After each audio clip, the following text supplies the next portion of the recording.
السلام عليكم ورحمة الله وبركاته.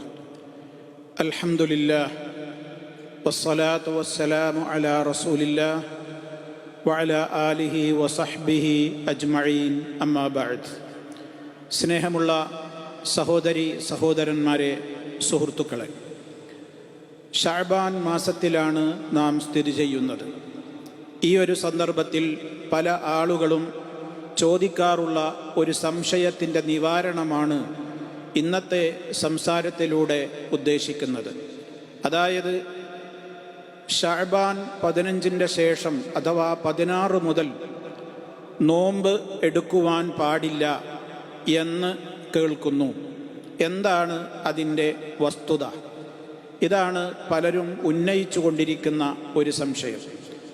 സഹോദരങ്ങളെ, ഇങ്ങനെ ഒരു സംശയം വരാൻ കാരണം ഒരു ഹദീസിൽ നമുക്ക് ഇപ്രകാരം കാണാൻ സാധിക്കും.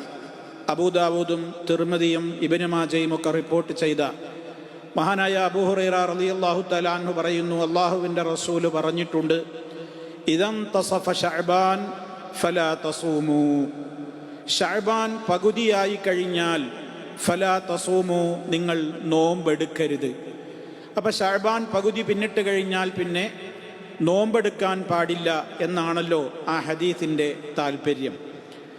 എന്നാൽ മറ്റു ചില റിപ്പോർട്ടുകൾ നമ്മൾ ഇതിനോട് ചേർത്ത് വായിക്കേണ്ടതാണ്. ഇമാം ബുഖാരിയും മുസ്ലിമുമൊക്കെ നിവേദനം ചെയ്തിട്ടുള്ള ഒരു ഹദീസ്, അബൂ ഹുറൈറ റളിയല്ലാഹു തആല അൻഹു തന്നെയാണ് ആ ഹദീസും റിപ്പോർട്ട് ചെയ്തിട്ടുള്ളത്. അവിടുന്ന് പറയുന്നു, അല്ലാഹുവിൻ്റെ റസൂല് പറഞ്ഞു, ലാ തഖദ്ദമു റമദാന ബിസൗമി യൗമിൻ വലാ യൗമൈനി ഇല്ലാ റജുലുൻ കാന യസൂമു സൗമൻ ഫൽയസുംഹു. അതായത് അല്ലാഹുവിൻ്റെ റസൂല് പറഞ്ഞു, ലാ തഖദ്ദമു റമദാന, റമദാനിനെ നിങ്ങൾ മുന്തിക്കരുത്, റമദാനിൻ്റെ മുമ്പ് നിങ്ങൾ ബിസൗമി യൗമിൻ വലാ യൗമൈനി, ഒരു ദിവസത്തെയോ 2 ദിവസത്തെയോ നോമ്പ് കൊണ്ട് റമദാനിൻ്റെ മുമ്പിൽ നിങ്ങൾ നിർവഹിക്കരുത് എന്ന് നബി സല്ലല്ലാഹു അലൈഹി വസല്ലമിൻ്റെ ഹദീസ്. ഇല്ലാ റജുലുൻ, ഒരാൾക്കൊഴികെ, അയാൾക്ക് അനുഷ്ഠിക്കാം. അയാൾ എങ്ങനെയുള്ളയാളാണ്? കാന യസൂമു സൗമൻ, നോമ്പ് എടുത്ത് വന്നുകൊണ്ടേയിരിക്കുന്നുണ്ട്. അങ്ങനെയുള്ളയാൾക്ക് ഫൽ യസുംഹു, ആ ദിവസവും നോമ്പെടുക്കാം. അഥവാ റമദാനിനോട് തൊട്ടടുത്ത് വരുന്ന ശഅബാനിൻ്റെ അവസാനത്തെ 2 ദിവസങ്ങളും കൂടി റമദാനിനോട് ചേർത്ത് കൊണ്ട് നിങ്ങൾ നോമ്പെടുക്കരുത് എന്നാണ് ഈ ഹദീസിൻ്റെ താല്പര്യം. എന്നാൽ മുമ്പേ ശഅബാനിൽ അധിക ദിവസങ്ങളിലും നോമ്പെടുത്ത് വരുന്ന ഒരാളെ സംബന്ധിച്ചിടത്തോളം ആ ദിവസങ്ങളിലും നോമ്പെടുക്കുന്നതിന് വിരോധമില്ല എന്ന് വ്യക്തമായി ഈ ഹദീസിൽ വരികയും ചെയ്തിട്ടുണ്ട്. ഇതിൻ്റെ അടിസ്ഥാനത്തിൽ പണ്ഡിതന്മാർ പറയുന്നു, ശഅബാൻ 15 ശേഷമുള്ള നോമ്പ് എന്ന് പറയുന്നത് പരിപൂർണമായി വിലക്കപ്പെട്ട ഒരു സംഗതിയല്ല, അത് അനുവദിക്കപ്പെട്ടതാണ്. ആർക്ക്? ലിമൻ കാനത്ത് ലഹു ആദത്തുൻ ബിസ്സിയാമി, നോമ്പെടുത്ത് ശീലിക്കുന്ന ആളുകൾക്ക്. എന്ന് പറഞ്ഞാൽ ശഅബാനിൽ അവർ നോമ്പെടുക്കുന്നുണ്ട്. കറജുലിൻ ഇഅ്താദ സൗമ യൗമിൽ ഇസ്നൈനി വൽ ഖമീസ്, അയാൾ എന്ത് ചെയ്യുന്നുണ്ട്? എല്ലാ തിങ്കളും എല്ലാ വ്യാഴവും ആ മനുഷ്യൻ നോമ്പെടുക്കാറുണ്ട്. അല്ലെങ്കിൽ ലൗ കാന യസൂമു യൗമൻ വ യുഫ്തിറു യൗമൻ, അല്ലെങ്കിൽ ഒന്നിടവിട്ട് നോമ്പെടുക്കുന്നയാളാണ്. ഒരു ദിവസം നോമ്പെടുക്കുന്നു, ഒരു ദിവസം നോമ്പില്ല, അങ്ങനെ ഒന്നിടവിട്ട് നോമ്പെടുക്കുന്നൊക്കെ ആളാണെങ്കിൽ അവർക്കിത് ബാധകമല്ല.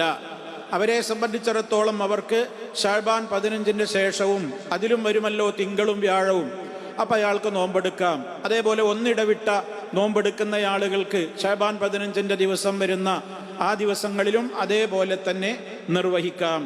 മാത്രമല്ല, അതിന് ഉപോത്ബലകമായ മറ്റൊരു തെളിവ് കൂടി ഇമാം ബുഖാരിയും മുസ്ലിമും റിപ്പോർട്ട് ചെയ്ത ഹദീസിൽ കാണാം. മഹദിയായ ആയിഷ റളിയല്ലാഹു തആല അൻഹ പറയുന്നുണ്ട്, കാന റസൂലുള്ളാഹി സ്വല്ലല്ലാഹു അലൈഹി വസല്ലമ യസൂമു ശഅബാന കുല്ലഹ് യസൂമു ശഅബാന ഇല്ലാ ഖലീലാ.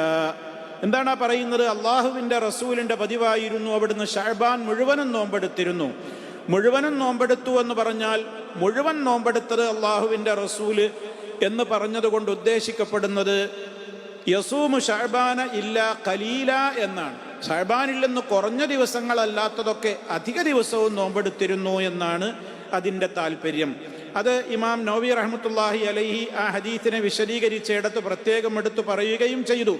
അസ്സാനി തഫ്സീറുൽ അവ്വലി, അതായത് ശഅബാനിൽ കുറഞ്ഞ ദിവസങ്ങളിലല്ലാത്ത ദിവസങ്ങളിലൊക്കെ നോമ്പെടുത്തിരുന്നു എന്ന് പറയുന്നത് ഒന്നാമത്തെ പ്രയോഗത്തിന് അഥവാ ശഅബാൻ മുഴുവനും നോമ്പെടുത്തിരുന്നു എന്നുള്ളതിൻ്റെ വ്യാഖ്യാനമാണ്.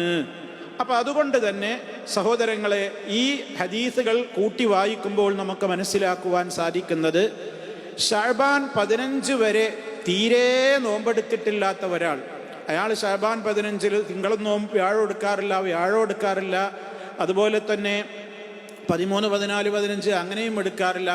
അങ്ങനെയൊക്കെയുള്ള ആളുകളെ സംബന്ധിച്ചിടത്തോളമാണ് 15ന്റെ ശേഷം അവർ നോമ്പെടുത്തുകൂടാ എന്നുള്ള നിയമം ബാധകമാകുന്നത്.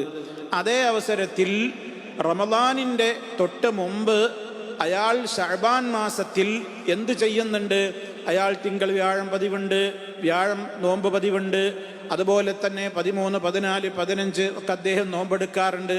ഇതേപോലെയുള്ള കാര്യങ്ങൾക്കൊക്കെ വേണ്ടി എന്ത് ചെയ്യാം? നോമ്പെടുക്കാം. ചുരുക്കത്തിൽ ഒരു കാര്യം വളരെ വ്യക്തമാണ്. 16 മുതൽ നോമ്പ് ആരംഭിക്കുന്നതാണ് വിലക്കപ്പെട്ടത് എന്നർത്ഥം. 16 മുതൽ ഒരാൾ ശഅബാനിൽ തീരെ നോമ്പെടുക്കുന്നില്ല, അങ്ങനെയുള്ള ആളുകൾ 16 മുതൽക്ക് പിന്നെ അവർ നോമ്പെടുക്കാതിരിക്കലാണ് ഉത്തമം. എന്നാൽ അതിൽ തന്നെയും ചില കാരണങ്ങൾ ഉണ്ടായതുകൊണ്ടാണ് ഒരാൾ ശഅബാനിൻ്റെ ആദ്യ പകുതിയിൽ നോമ്പെടുക്കാതിരുന്നതെങ്കിൽ അയാൾക്ക് ഈ നിയമം ബാധകമല്ല. ഉദാഹരണം, ശഅബാനിൽ നോമ്പ് അധിക ദിവസങ്ങളിലും നോമ്പെടുക്കണമെന്ന് വിചാരിച്ചിരുന്നു ഒരാൾ, പക്ഷേ ശഅബാൻ 15 കഴിയുവോളം അയാൾ രോഗിയായിരുന്നു. 15 കഴിഞ്ഞപ്പോഴാണ് അയാളുടെ രോഗമൊക്കെ മാറി ആരോഗ്യാവസ്ഥ കൈവന്നത്. അപ്പോൾ അയാൾക്ക് ശേഷമുള്ള ദിവസങ്ങളിൽ നോമ്പെടുക്കാം, അയാൾ ഇതിൽ നിന്ന് ഒഴിവാണ്. അതേപോലെ തന്നെ ഒരാൾ ശഅബാൻ 15 വരെ വളരെ തിരക്കിലായി, അയാൾക്ക് നോമ്പ് പിടിക്കാൻ കഴിയാത്തത്ര യാത്രയിലും മറ്റു ശുഗലിലും തിരക്കിലുമൊക്കെ പെട്ടു. അയാൾക്ക് പിന്നെ ഒഴിവ് കിട്ടിയത് 15ന്റെ ശേഷമുള്ള ദിവസങ്ങളിൽ അയാൾക്ക് സൗകര്യം തോന്നി എങ്കിൽ അയാൾക്കും നോമ്പെടുക്കാം. അതും ഇവിടെ വിരോധിക്കപ്പെട്ട കാര്യമല്ല. അതേപോലെ തന്നെ റമദാനിലെ നിർബന്ധമായ നോമ്പ് ഒഴിവായി പോയിട്ടുള്ള പുരുഷന്മാരുണ്ടാകാം, അതേപോലെ സ്ത്രീകളും ഉണ്ടാകാം. എല്ലാവരും അവർക്ക് ലാസ്റ്റ് ചാൻസാണ് റമദാനിൻ്റെ മുമ്പ് ഈ ശഅബാൻ. അതുകൊണ്ട് തന്നെ ഒരാൾക്ക് 15ന്റെ ശേഷമുള്ള ദിവസങ്ങളിലാണ് ഒരാൾക്ക് ഖളാ വീട്ടുവാനുള്ള അവസരം കൈവരുന്നതെങ്കിൽ അവരും ഈ ന്യായം പറഞ്ഞുകൊണ്ട് നോമ്പ് ഒഴിവാക്കരുത്, നിർബന്ധ നോമ്പ് അനുഷ്ഠിക്കുന്നതിനും ഈ നിയമം ബാധകമല്ല. അതേപോലെ ഒരാൾ നോമ്പ് നേർച്ചയാക്കിയിട്ടുണ്ട്, നേർച്ചയാക്കിയ ഒരു നോമ്പ് അത് നിർബന്ധമാണല്ലോ ആ വ്യക്തിയെ സംബന്ധിച്ചിടത്തോളം. അങ്ങനെയുള്ള ആളുകൾക്ക് നോമ്പെടുക്കുന്നതും വിരോധിക്കപ്പെട്ടതല്ല. ചുരുക്കി പറഞ്ഞാൽ, റമദാനിൻ്റെ പകുതിയായി കഴിഞ്ഞാൽ നിങ്ങൾ നോമ്പെടുക്കരുത് എന്ന് ഞാൻ നിങ്ങളെ തുടക്കത്തിൽ കേൾപ്പിച്ച ഹദീസിനെ സംബന്ധിച്ചിടത്തോളം അതിൽ നിഷിദ്ധത്തിൻ്റെ കാര്യം വരുന്നില്ല. അത് ഹറാമൊന്നുമല്ല, നോമ്പെടുക്കാതിരിക്കലാണ് ഉത്തമം എന്നാണ് ഭൂരിപക്ഷം പണ്ഡിതന്മാരും പറഞ്ഞിട്ടുള്ളത്. മറ്റൊരു കാര്യം അതിൽ മനസ്സിലാക്കേണ്ടത്, അത് തന്നെ റമദാനിൻ്റെ മുമ്പുള്ള ശഅബാനിൽ അയാൾ തിങ്കൾ വ്യാഴം 13, 14, 15 അല്ലെങ്കിൽ ഒന്നിടവിട്ട ദിവസങ്ങളിലൊക്കെ നോമ്പെടുക്കുക എന്നൊക്കെ ശീലിച്ച ഒരാളാണെങ്കിൽ അയാളെ സംബന്ധിച്ചിടത്തോളം 15ന്റെ ശേഷവും അത് തുടരാവുന്നതാണ്.